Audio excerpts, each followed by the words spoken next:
ओम शांति।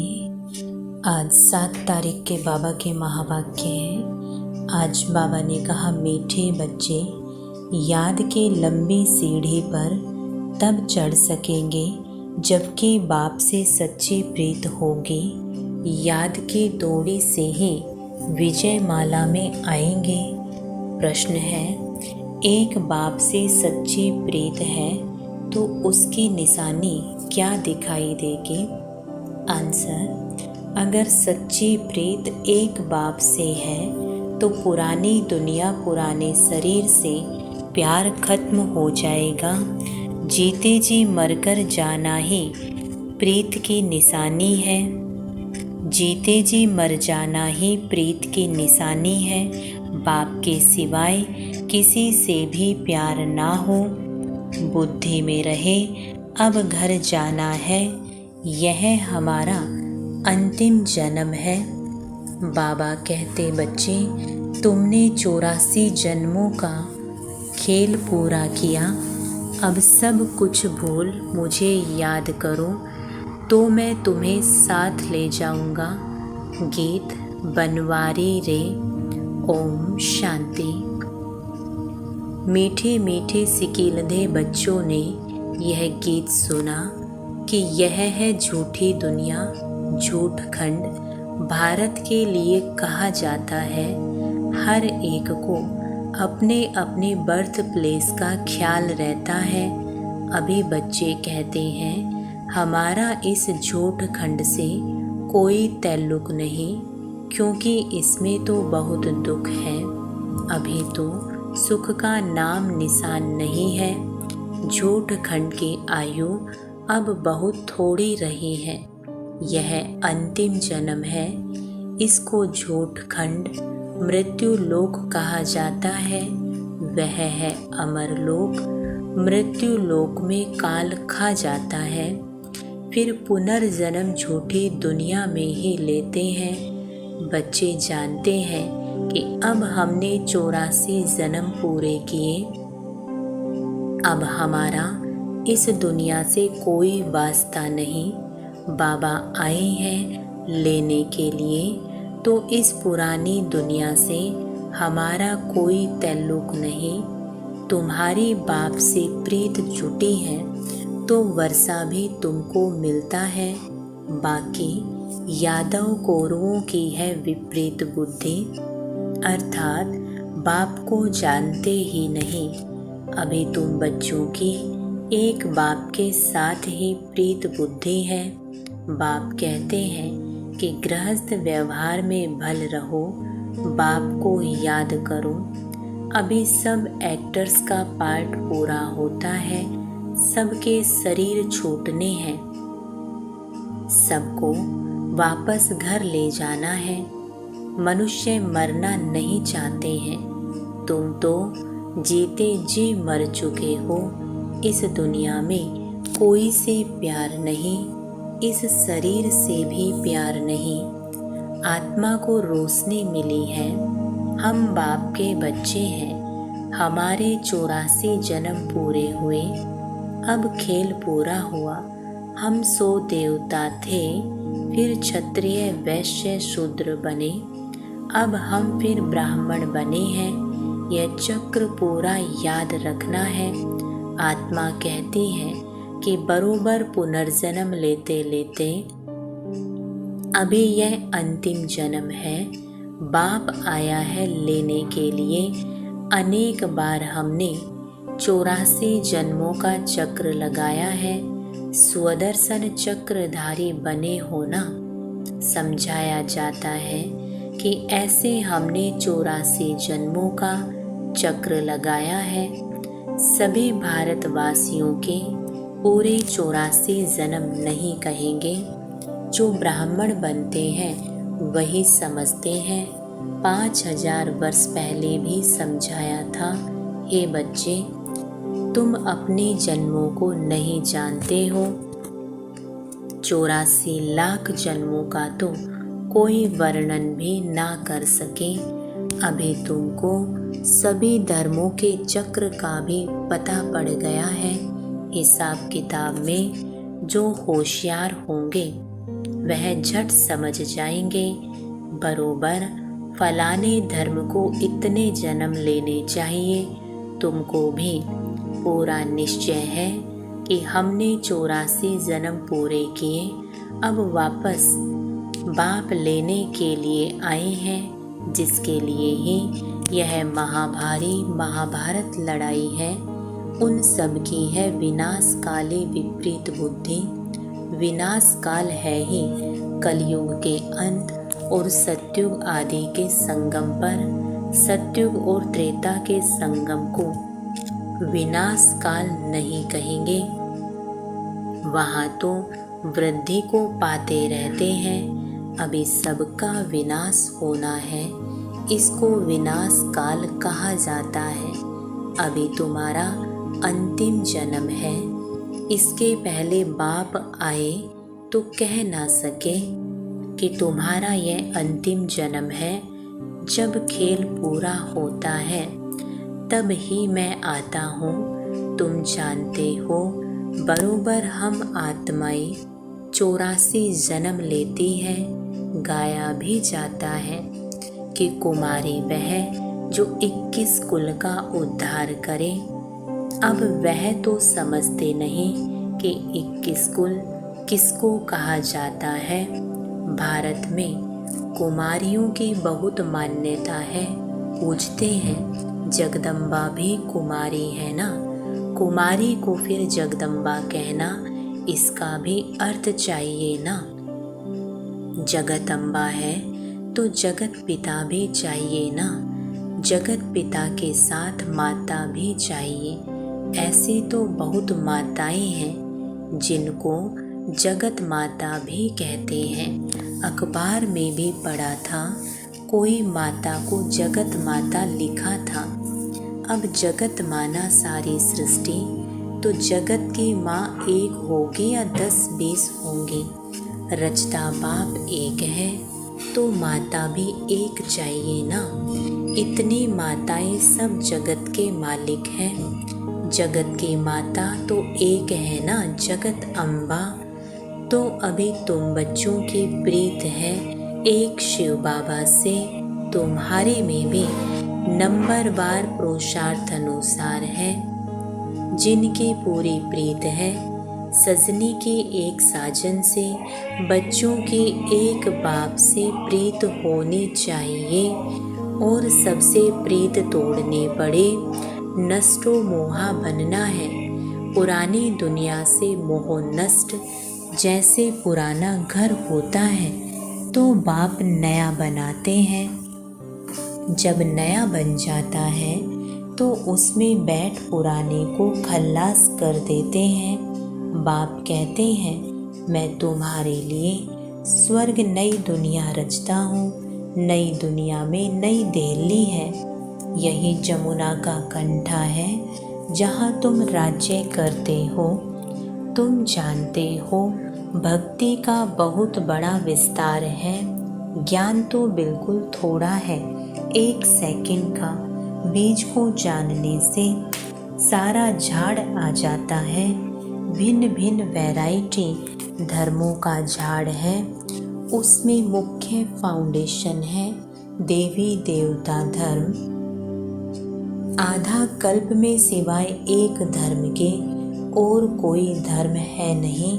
बाकी आधा कल्प में देखो कितने धर्मों की स्थापना होती है। कहा जाता है कि परमपिता परमात्मा ब्रह्मा मुख द्वारा देवता धर्म और क्षत्रिय धर्म की स्थापना करते हैं। सो तो देखते हो ब्राह्मण तो तुम हो ही। तुम्हारे में भी कोई सूर्यवंशी कोई चंद्रवंशी बनने वाले हैं। ऊंच से ऊंच है ब्राह्मण। भारतवासी अपने धर्म को ही नहीं जानते हैं। कहा जाता है कि रिलीजन इज माइट। अभी बाप धर्म स्थापन करते हैं तो तुम बाप से कितनी ताकत लेते हो। बाप का बनने से गोया सर्वशक्तिमान बाप ही बच्चों को योग से शक्तिवान बनाते हैं। बाप है कितना गुप्त, उनको अपना शरीर है नहीं, सर्वशक्तिमान कहा जाता है। तो जरूर शक्ति देंगे ना, तुम्हारा नाम ही है शिव शक्तियाँ। शिव से शक्ति लेने वाली हो, नर्क को स्वर्ग बनाती हो, यह तुमको बल मिलता है। योग बल से तुम रावण पर जीत पाती हो, तो तुम्हारे अब सर्वशक्तिमान बाप से प्रीत है। नंबरवार पुरुषार्थ अनुसार बहुत विपरीत बुद्धि भी है, क्योंकि याद नहीं करते हैं। बहुत प्रीत उन्हों की है जो बहुत याद करते हैं। थोड़ी प्रीत है तो समझो याद नहीं करते, कहते हैं क्या करें, घड़ी घड़ी भूल जाते हैं। अरे साजन को तुम याद नहीं कर सकते हो। बाप जिससे स्वर्ग का वर्षा मिलता है, ऐसे बाप को याद नहीं कर सकते हो क्या? कारण बताओ। बच्चा कहे बाप को याद नहीं कर सकता हूँ। अरे फिर वर्षा कैसे मिलेगा? जितना बाप को याद करते हो उतनी शक्ति मिलती है। ऐसे नहीं कि शिव बाबा को भी याद करो और साथ साथ काला मुंह भी करते रहो, फिर राज्य भाग्य मिल ना सके। कहते हैं बाबा हम भूल जाते हैं, मुरझा जाते हैं। बाबा कहे अरे तुम ईश्वर की संतान बने हो, तुमको तो बहुत नशा चढ़ना चाहिए। ऐसे बाप को तो निरंतर याद करना चाहिए, प्रीत बुद्धि बनना चाहिए। शिव बाबा से प्रीत नहीं तो ब्रह्मा से भी नहीं होगी। वह ऐसे ही सबसे लड़ते झगड़ते रहेंगे। योग ही नहीं तो वर्षा कैसे ले सकते? गोडली बुलबुल नहीं बन सकते, बुलबुल बनना चाहिए ना। बाबा के पास गोडली बुलबुल है, मैनाई भी है, तोते भी हैं, कोई काबर भी है। सबसे लड़ते झगड़ते हैं। कोई फिर पीजन कबूतर भी है, वह आवाज़ नहीं कर सकते हैं। बगीचे में भिन्न भिन्न प्रकार के फूल होते हैं। हर एक अपने से पूछे कि मैं कौन सा फूल हूँ, गुलाब का हूँ या रोही गुलाब हूँ। मैं मम्मा बाबा जैसी सर्विस कर सकता हूँ क्या? हम श्री नारायण को व श्री लक्ष्मी को वर सकता हूँ? ऐसा अपने से पूछना है कि मैं कितना बाप को याद करता हूँ, कितनी सेवा करता हूँ। बाप से तो ज़रूर वर्षा मिलना है। निराकार परमपिता परमात्मा भारत में आए हैं, जरूर भारत को स्वर्ग बनाया होगा। ज़रूर शिव बाबा आए तब तो सत्युग बनाएंगे ना। शिव की जयंती मनाते हैं। शिव का भी बर्थ प्लेस है तो श्री कृष्ण का भी बर्थ प्लेस है।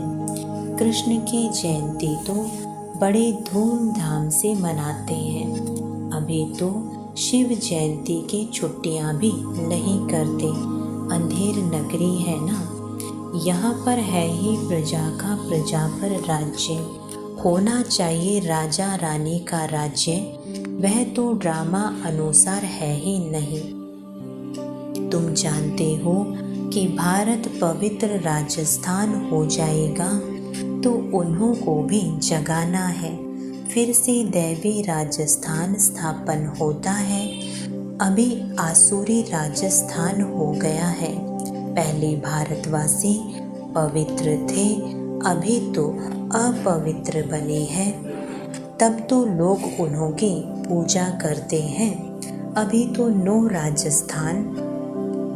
तुम चिट्ठी लिख सकते हो अथवा अखबार में भी डाल सकते हो कि भारत 5000 वर्ष पहले दैवी राजस्थान था, अभी नहीं है। तुम हो ईश्वरीय बहन भाई, तुम हो बहुत थोड़े। गाया भी जाता है राम गयो रावण गयो। समझना चाहिए कि हम बाकी बहुत थोड़ा समय है। बाप से वर्षा तो ले रहे हैं, साथ साथ भविष्य का भी ख्याल करो। यह भी धंधा करो, शरीर निर्वाह भी करना है। यह है भविष्य के लिए, इसमें मेहनत कुछ नहीं, बिल्कुल सहज है। सेकंड में जीवन मुक्ति 21 जन्म के लिए मिलती है। बाप को और चक्र को याद करना है। बाप को याद करने से ही पावन बनेंगे, पतित कोई जा ना सके। बहुत सजाएं खानी पड़ेगी तो विनाश काल अभी है। यादव और कौरव की है विपरीत बुद्धि, पांडवों की प्रीत बुद्धि थी, जिनकी ही विजय हुई। अभी वही समय है। बाप समझाते हैं, सिर्फ यह याद करो कि अब वापस जाना है, बाकी थोड़ा समय है। नाटक पूरा होता है। गृहस्थ व्यवहार में रहते सिर्फ बाबा को याद करना है। याद की ही लंबी सीढ़ी है, रुद्रमाला बननी है, फिर इनाम मिलेगा। राज्य भाग्य पाना है, उसके लिए विचार सागर मंथन करना है। यह है बुद्धि योग की यात्रा। बाप के पास दौड़ना है, देखना है कि सारे दिन में बाप को कितना याद किया, कितने को कांटों से फूल बनाया। प्रजा नहीं बनाएंगे तो किस पर राज्य करेंगे। इसलिए पहले 8 मुख्य बनते हैं, फिर 108, फिर 16,108 हो जाते हैं। विवेक भी कहता है, यह तो ज़रूर है, वृद्धि तो होती रहेगी। राजधानी वृद्धि को पाती रहेगी। अभी तो ढेर लाखों आएंगे, बुद्धि में यह पक्का याद रखो। अभी हमको घर जाना है। इस पुरानी दुनिया में दुख बहुत है, बस एक बाप को याद करते रहो। बड़ी लंबी यात्रा है, पिछाड़ी में आने वाले इतना ऊंच पद पा ना सके। कितनी मेहनत करनी पड़ती है, कर्म भोग कितना चलता है, फिर पिछाड़ी में आने वाले इतनी मेहनत कैसे कर सकते हैं। जो विकर्म विनाश हो जाए। जनक भी त्रेता में चला गया, सूर्यवंशी राजा बन ना सका। राजा था, सरेंडर भी हुआ, परंतु टू लेट आया तो चंद्रवंशी में चला गया। इन बातों को ब्राह्मण ही समझ सकते हैं, शूद्र समझ ना सके। हाँ, कईयों को प्योरिटी अच्छी लगती है, परंतु प्योरिटी में रहकर भी दिखाए ना। सन्यासियों के फॉलोवर्स कहलाते हैं, खुद तो पवित्र बनते नहीं तो फॉलोवर्स कैसे हुए। यह भी झूठ हुआ ना। कोई भी सत्संग में एम ऑब्सेक्ट होती नहीं। कितने ढेर सत्संग हैं। यह तो बाप ही आकर मनुष्य से देवता बनाते हैं। विश्व का मालिक तुम बनते हो एक शिव बाबा की याद से। बाप को याद ही नहीं करेंगे तो वर्षा कैसे मिलेगा। यह तो तुम्हारा काम है। पुरुषार्थ कर निरंतर याद करना। निरंतर याद करें, वह अवस्था अंत में होगी, अभी नहीं। पिछाड़ी में 8 ही विन करते हैं, याद करते करते सबसे पहले जाते हैं। अच्छा, मीठे मीठे सिकी लदे बच्चों प्रति माता पिता बाप दादा का याद प्यार और गुड मॉर्निंग। रूहानी बाप के रूहानी बच्चों को नमस्ते। हम रूहानी बच्चों के रूहानी बाप दादा को गुड मॉर्निंग और नमस्ते। धारणा के लिए मुख्य सार। पहला पॉइंट, विनाश काल का समय है, इसलिए देहधारियों से प्रीत तोड़ एक बाप से सच्ची प्रीत रखनी है। इस पुराने घर से मोह नष्ट कर देना है। ज्ञान की बुलबुल बन आप समान कांटों को फूल बनाने की सेवा करनी है। याद की दौड़ लगानी है। वरदान है सर्व योग्यताओं द्वारा स्वयं को वैल्यूबल बनाने वाले बेफिक्र बादशाह भव। स्पष्टीकरण है बाप स्वयं बच्चों को ऑफर करते हैं, बच्चे योग्य राइट हैंड बनो, योग्य सेवाधारी बनो। जो योग्य होता है वह बेफिक्र बादशाह होता है। चाहे स्थूल योग्यता चाहे ज्ञान की योग्यता मनुष्य को वैल्यूबल बनाती है। योग्यता नहीं तो वैल्यू नहीं रहती। रूहानी सेवा की योग्यता सबसे बड़ी है। ऐसी योग्य आत्मा को कोई भी बात रोक नहीं सकती। योग्य बनना माना मेरा तो एक बाबा, बस और कोई बात बुद्धि में ना हो। स्लोगन एक रस स्थिति का अनुभव करना है तो एक बाप द्वारा सर्व रसों की अनुभूति करो। ओम शांति।